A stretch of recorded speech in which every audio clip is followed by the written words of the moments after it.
মঙ্গলগঞ্জ নীলকুঠি পশ্চিমবঙ্গের উত্তর ২৪ পরগনার বাগদা থানার কাছে ইছামতি নদীর তীরে অবস্থিত একটি ঔপনিবেশিক আমলের ঐতিহাসিক স্থান, যা ব্রিটিশ আমলে নীল চাষ ও প্রক্রিয়াকরণের কেন্দ্র ছিল এবং এর সাথে অত্যাচার প্রতিরোধ এবং ভৌতিক গল্পের এক রহস্যময় ইতিহাস জড়িয়ে আছে।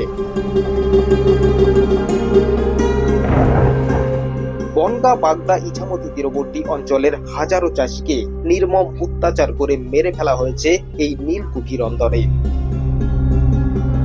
সাধারণ মানুষের কাছে এটি কাটা সাহেবের কুঠি নামে পরিচিত। শোনা যায় আজও নাকি নিঝুম রাতের অন্ধকারে কাটা সাহেবের অতৃপ্ত আত্মা ঘুরে বেড়ায় কুঠির চারপাশে। কলকাতা থেকে ৭০ কিলোমিটার দূরে অবস্থিত মঙ্গলগঞ্জ নীলকুঠি আজ একটি টুরিস্ট ডেস্টিনেশনে পরিণত হয়েছে, যা ইতিহাস আর প্রকৃতির অপার মিলনে আদর্শ পর্যটন কেন্দ্র হয়ে উঠেছে। চলুন জেনে নেওয়া যাক কাটা সাহেবের কুঠি অর্থাৎ মঙ্গলগঞ্জ নীলকুঠির অজানা ইতিহাস সম্পর্কে, আর একদিনের ছুটিতে কিভাবে ঘুরে আসতে পারেন ইছামতি তীরবর্তী মঙ্গলগঞ্জ নীলকুঠি। নীল চাষকে কেন্দ্র করে সারা বাংলায় জায়গায় জায়গায় একাধিক নীলকুঠি গড়ে উঠেছিল। অধিকাংশ কুঠি নিশ্চিহ্ন হয়ে গেলেও এখনো কয়েকটি ধ্বংসপ্রাপ্ত কুঠি অবশিষ্ট রয়েছে।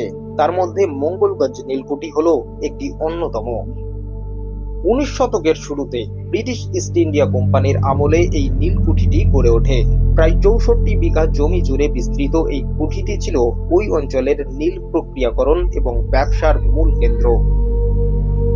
এখান থেকেই আশেপাশের বিস্তীর্ণ অঞ্চলের চাষিদের নীল চাষ করতে বাধ্য করা হতো। মঙ্গলগঞ্জের এই নীলকুঠিটি মূলত বিখ্যাত বা কুখ্যাত ছিল নীলকর সাহেবদের চরম অত্যাচার ও শোষণের জন্য। উর্বর জমিতে ধান বা অন্য ফসলের বদলে চাষিদের জোর করে নীল চাষ করতে বাধ্য করা হতো। সামান্য অগ্রিম টাকা বা দাদন দিয়ে চাষিদের এক প্রকার ক্রীতদাসে পরিণত করা হতো।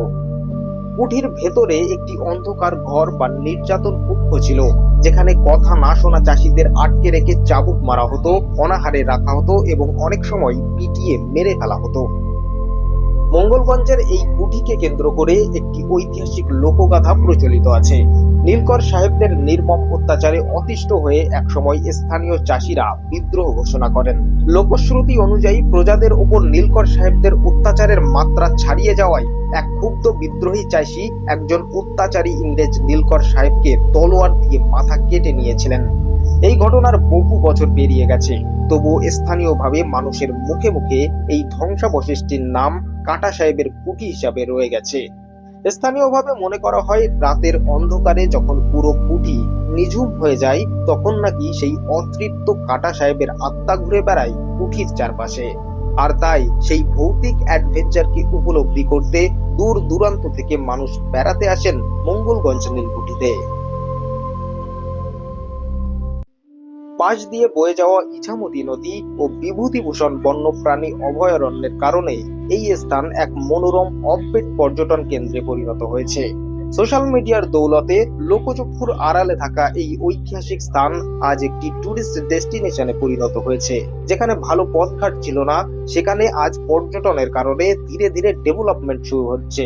বসেছে বাজার ঘাট, পর্যটকদের থাকবার জন্য বিভিন্ন ইকো স্টে, ক্যাম্পিং ও হোমস্টে চালু হয়েছে, যেখানে পর্যটকরা থাকতে পারেন এবং জঙ্গল সাফারি ও স্থানীয় অভিজ্ঞতা লাভ করতে পারেন।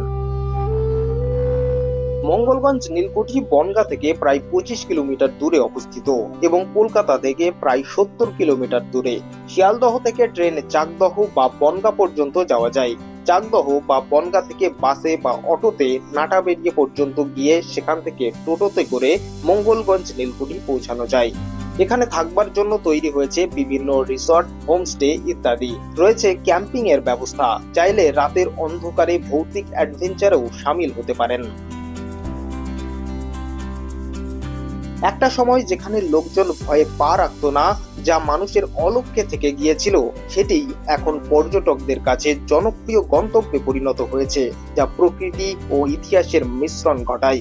যদি মনে করেন শহরের ঘিঞ্জি জীবনধারা থেকে মুক্তি পেতে একদিনের ছুটিতে ইতিহাস ও ভৌতিক অনুভূতিকে গায়ে মাখবেন, তাহলে ঘুরে আসতেই পারেন মঙ্গলগঞ্জ নীলকুঠি থেকে।